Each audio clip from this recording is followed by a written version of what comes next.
Hello, family. This week we prayed about breaking points. Many times we say we want change, but what we really mean is that we want our circumstances to change. We want better results. We want better experiences.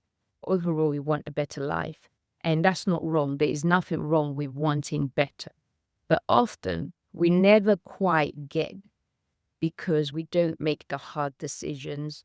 We don't quite reach the goal because we have not yet reached our breaking point. Now, breaking point doesn't mean losing your mind. It doesn't mean falling into despair or into aggression. Sometimes life is so difficult and we grow accustomed to it and we settle. And we tell ourselves, at least this is stable. At least with this, I know what to expect. At least with this person, I know what to expect. At least with this job, I know what I'm going to gain. And that's the comfort zone, right? An invisible cage that keeps us in a hamster wheel. But in the Bible, it actually warns us against that. In Amos 6:1, it says, "Woe to those who are at ease in Zion." Zion was a flourishing city where people were rich, living good lives, and they were complacent. They didn't feel the need for God or for more in their lives. Now, we often don't want to disturb the comfort. We don't want to ruffle the feathers because we're afraid of uncertainty. But for those who know God and know what He's capable of, if we step into that temporary phase of uncertainty, we know that we will be driven to something that will be much better because God will come, reorder things in our lives and make it new and create it in a better way. So we are now used to complacency, being thankful for the little things, being grateful for whatever that has been given to us because we are afraid of living into true stability, which is joy and peace in Christ. And to step into that reality, we need to reach our breaking point where we can really say, this is not for me anymore. Enough is enough. I often say this, if change isn't coming, then you have not reached your breaking point. You are not desperate enough. Think about the prodigal son in Luke 15:18. He said, I will arise and go to my father. His life changed, not because he hit rock bottom, because he made a decision and he returned. And that's the same relationship we should have with God. We shouldn't just go to him when everything has spiraled and we are tearful and there's no other way around it. We can go to him by just making a decision and looking at how things are going, and we say, you know what? This is enough. I'm returning and going to my father. And he is standing there with open hearts, with open arms, waiting for us. So in that sense, breaking point doesn't have to be explosive. It doesn't have to be the most damaging thing in your life. It doesn't have to be so dramatic. Sometimes it's just the small things. When you looked at it, and if I let this continue, if I continue to keep this going, it would mount up and it will create a mountain in my life.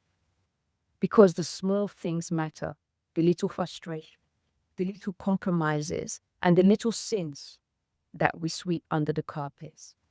It literally mounts. And when it does mount up, and that's when it becomes explosive. And that's when it becomes unbearable. Why put ourselves through that?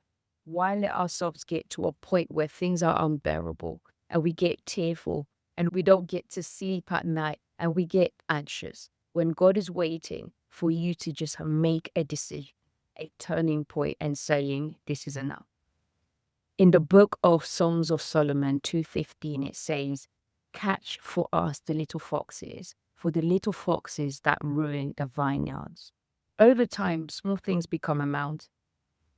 And when it explodes, it's damaging to ourselves, it's damaging to others around us, and it's damaging to our relationships. So why wait? Hebrews 3:15 says, today, if you hear his voice, do not harden your hearts. Guys, we have hard hearts.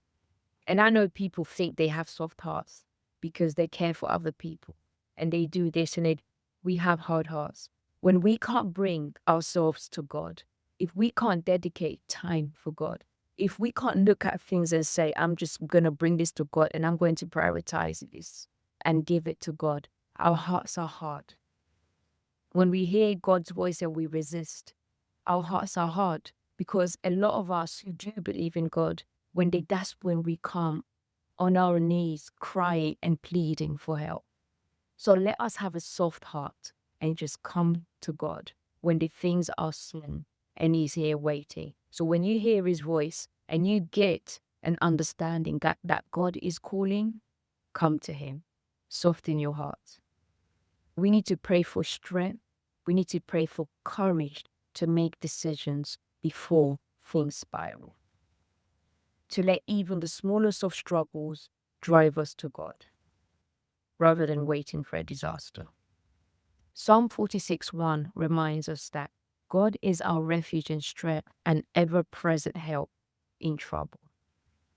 Our breaking point does not have to be breaking us.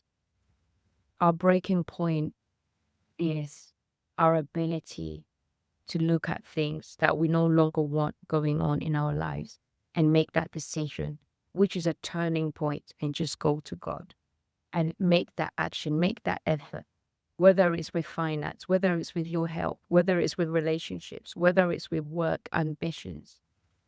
Make that decision before it becomes unbearable. God is waiting. Bless you.